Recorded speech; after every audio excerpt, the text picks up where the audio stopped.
হয়তো অনেকে জামা কাপড় লইছেন, দেখেন জামা কাপড়টা লই লাভটা হইলো কি, এই যে দেখেন আজকে রাতটা শেষ, সব কিছুই শেষ, ঠিক আছে, কিন্তু একবারও চিন্তা করলাম না আমার বাবার পকেটে টাকা আছে কিনা, আমার হাজব্যান্ডের পকেটে টাকা আছে কিনা, এগুলো কিন্তু চিন্তা করলাম না। কিন্তু আমার জামা কাপড় লাগবো সেটা আমরা কেনার জন্য পাগল হয়ে গেছি।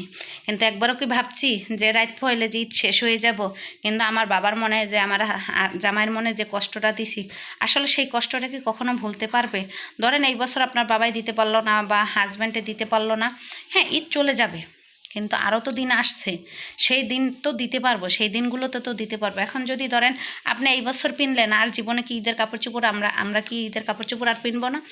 এই কথাটা যদি ভাবি যে ঈদ গেছে তাতে কি হয়েছে, আর একটা ঈদ আসবে, তখন নিয়ে দিব, আমার বাবাই নিয়ে দিব, আমার হাজব্যান্ডে আমারে নিয়ে দিব, মানে এইরকম বড়, মানে এরকম চিন্তা ভাবনা করাটা উচিত। এখন যদি মনে করি এই ঈদে লইছি, আবার ধরেন সামনের ঈদে লবো, ভাই সবসময় সবার টাকা পয়সা একরকম থাকে না, সবার অবস্থা এক থাকে না, বুঝতে হবে। ধরেন এই ঈদের মধ্যে আমি কাপড় চোপড় লইছি কিন্তু কাপড় চোপড় পিন দিই না, তাতে লাভটা কী হইল? ঠিক আছে, লাভটা কী হইল? এই যে পিন দি নাই তাতে কি হয়েছে? পিন দি নাই তাতে কি হয়েছে?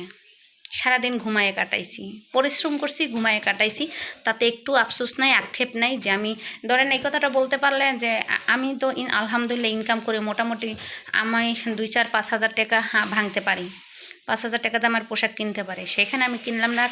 আমার হাজব্যান্ডের দিকে তাকাইতে হবে বা আমার বাবা মার দিকে তাকাইতে হবে, আমার একটা 2টা সন্তান আছে তাদের দিকে তাকাইতে হবে, তাদের দিকে তাকাইলে আমি কাপড় চোপড়কে একটা লিপস্টিক কেনারও দরকার নেই, আমি মনে করি এইটা। হাজব্যান্ডের টাকার দিকে তাকাইতে হবে, বাবা মার টাকার দিকে তাকাইতে হবে। ঈদে এই পোশাক কিনছেন, আর সারা বছর কি আপনি পোশাক কিনবেন না? সারা বছর কি আপনি উদাম থাকবেন? এবার দিতে পারে না, সামনে কোরবানি আছে, কোরবানিতে দিব, বা অন্যান্য সময়ও তো আমরা 3 পিস লই, তাই আমরা পড়ি নাই। ঈদের সময় এত বাজেট থাকবো কে? ঈদের সময় এত বাজেট থাকবো কে? এইটাই বলি, হাজব্যান্ডের দিকে আর বাবা মায়ের পকেটের দিকে একটু তাকানো উচিত, মেয়ে বলেন আর ঘরের বউ বলেন, সবাইরে তাকানো উচিত। যদি আমার কথাগুলো ভালো লাগে থাকে, লাইক কমেন্ট শেয়ার দিয়ে পাশে থাকবেন। আর সবাইকে জানাই ঈদ মোবারক। কেন আমার মনটা ভালো নাই, আমার বাবা নেই, মা আছে, মাটা এই 3-4 মায়ে বলতেছে আসবে, যেহেতু আমার ভাবির শরীরটা ভালো না সেই জন্য আসতে পারে না। আমার মা কান্নাকাটি করতেছে, আমি ভাইয়ের বাসায় বেড়াইতে যাই না, যেহেতু ভাবি প্রেগনেন্ট আর ভাইয়েরও হাত ভাঙছে, সেক্ষেত্রে চাই না যে আমার ভাই বা ভাইয়ের কষ্ট হোক, বাজার কাট করুক, আমার ভাবির কষ্ট হোক, সেই ক্ষেত্রে যাই নাই। এই জন্যই বলছি, আমি আজকে সারাদিন ঘুমাইছি, নামাজ পড়ছি আর ঘুমাইছি। আমি একটু ঘরে চিনি সেমাই মানে সেমাই পাক করছিলাম, সেটুকু খাইছি, আর পাশের ঘরে আপারে দিছি, আবার আপা আবার আমার খিচুড়ি আর গরু দিছি, আলহামদুলিল্লাহ তাতেই শুক্রিয়া। ধরেন আমি যে কাপড় চোপড় পরি নাই বা কিছু, তাতে কি আমার ঈদ রাখছে? কিন্তু আমার মনের যে একটা আনন্দ যে আমার শাশুড়িরে দিছি, আমার জালেরে দিছি, আমার ছেলে মেয়েরে দিছি, আমার নন্দের ছেলেরে দিছি, সেইটাই আমি খুব আনন্দ পাইছি। ভাই জীবনে বাঁচতে গেলে অনেক কিছু স্যাক্রিফাইস করতে হয়, জানি না এটা আমার কথাটা ঠিক কিনা। ধরেন আমি 2,000 টাকাতে আমার 3 পিসটা না পইরা আমার নন্দেরে দিছি, আবার দেওরের বউরে দিছি, দেওরের মেয়েরে দিছি, শাশুড়ি দিছি, এইটা ভালো না?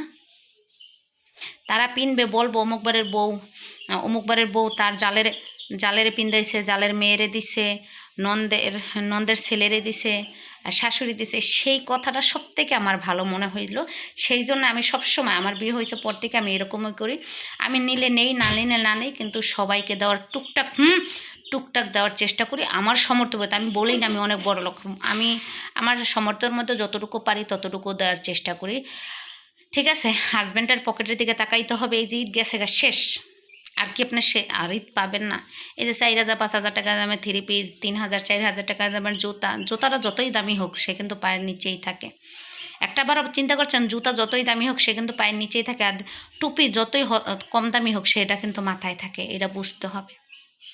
তাই হাজব্যান্ডকে বা বাবা মাকে এত কষ্ট দেওয়া ঠিক না, এটা চিন্তা করবেন। আপনিও একদিন বাবা মা হবেন, আপনিও একদিন আপনিও বাবা মা হবেন, তখন বুঝতে পারবেন, তার আগে বুঝতে পারবেন না।